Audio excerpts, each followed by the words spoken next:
हाँ, क्या कर रहा है, आधी आने से एक पेड़ टूट जाता है। एक पेड़ है, ठीक है, आधी आने से ये पेड़ की ऊंचाई यहाँ से यहाँ तक आप मान लीजिए यक्स है। क्लियर? अभी देखते हैं कितना है। यहाँ से टूट जाता है, टूट के टूटा हुआ भाग इस तरह मुड़ जाता है कि पेड़ का शिखर जमीन को छूने लगता है। यानी कि टूटा हुआ जो पार्ट है वो ये इतना पार्ट टूटा हुआ ऐसा है कि जमीन पे क्या है, ये थोड़ा लंबा करते हैं, जमीन से टच हो गया। ठीक है, पेड़ का शिखर जमीन को छूने लगता है और इससे 30 अंश का कोण बनाता है। यानी कि अगर इसको यहाँ पे मिला दे हम तो ये 30 अंश का कोण बनाता है। क्लियर? पेड़ के पाद बिंदु की दूरी जहाँ पेड़ का शिखर जमीन को छूता है 8 मीटर है। यानी कि यहाँ से यहाँ तक का भी डिस्टेंस जो है 8 मीटर दिया हुआ है। तो कह रहा है कि पेड़ की ऊंचाई ज्ञात कीजिए। तो पेड़ की ऊंचाई यक्स मान लेते हैं। क्लियर? माना पेड़ की ऊंचाई, इसको मान लीजिए A B C। ठीक है, अब देखिए यहाँ क्या यूज हो सकता है, ध्यान दीजिए।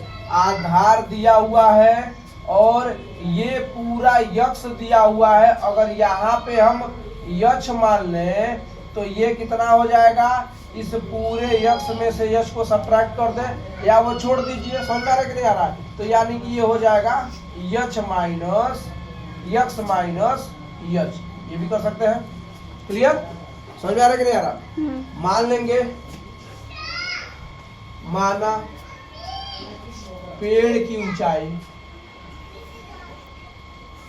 पेड़ की ऊंचाई यक्स मीटर हो गई। ठीक है, ए बी आपकी हो गई, A B equal to 8 metre और थीटा बराबर 30 डिग्री। क्लियर? तो यहाँ पे हम कॉस का यूज कर लें और टेन का यूज दोनों कर लेते हैं। ठीक है, या साइन का भी यूज कर सकते हैं, साइन और कॉस दोनों का यूज कर सकते हैं। ठीक है, तो सबसे पहले हम क्या करते हैं, टेन का यूज करते हैं।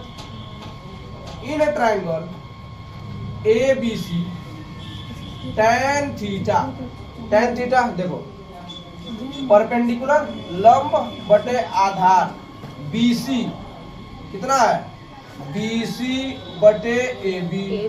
अब टेन थीटा की वैल्यू कितनी है 30 डिग्री, BC कितनी है H और AB 8 है। टेन 30 की वैल्यू कितनी हो गई 1/√3 equal to H by 8। Cross कर दिया तो H इक्वल टू क्या हो गया 8/√3। ये आप √3 से ऊपर नीचे मल्टीप्लाई कर सकते हैं या रेशनलाइजेशन कर दीजिए। क्या कर देंगे, इतना ही पे छोड़ दीजिए, इतना मीटर हो गया। यानी कि ये हो गया। अब क्या कर दिया जाए, इसको निकालना है पुनः ट्रायंगल ABC में। ठीक है, ABC में क्या हो जाएगा, कॉस का यूज कर लीजिए या यच हो गया। क्लियर? यच हो गया ना, तो यहाँ पे लिख लीजिए कॉस थीटा इक्वल टू आधार बटे कर्ण AB बटे AC। कॉस थीटा के जगह पे 30 डिग्री, AB कितना है 8, AC कितना है x माइनस यच ना, तो x माइनस यच की वैल्यू 8/√3। 30 की वैल्यू √3/2, इसको हटाते हैं। cos 3 की value √3/2 equal to 8/x minus 8/√3। Clear? अब क्या कर दिया जाए, इसको इधर क्रॉस कर दिया जाए या यहाँ पे आ जाइए भाई, थोड़ा सा और ऊपर चलते हैं। देखिए इसका इधर क्रॉस मल्टीप्लाई कर दें या यहीं पे इसको कैलकुलेट कर दिया जाए। क्या हो जाएगा √3/2 इक्वल टू 8/√3x माइनस 8/√3।